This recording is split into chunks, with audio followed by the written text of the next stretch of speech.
chair recognizes the gentleman from Pennsylvania, Mr. Fitzpatrick, for 5 minutes.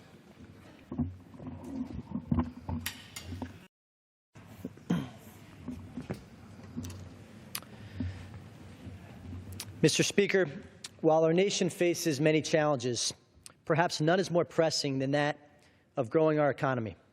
The positive impact of strong, sustained economic growth has the potential not only to help families make ends meet, but it will also address the many other pressures we face.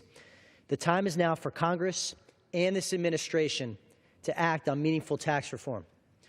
The model is simple and straightforward.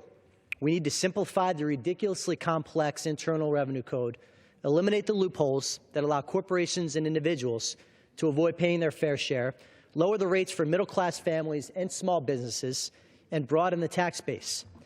As a certified public accountant and independent voice for the people of Bucks and Montgomery counties, I intend to push vehemently to make tax reform a reality in this Congress. Moreover, this can and must be a bipartisan priority. 1.5% gross rate in the GDP is simply unsustainable. If that trend continues, we will not be able to fund priorities such as bolstering our national security, taking care of our veterans, combating the addiction crisis, funding public education, preserving our environment, and a whole host of other priorities.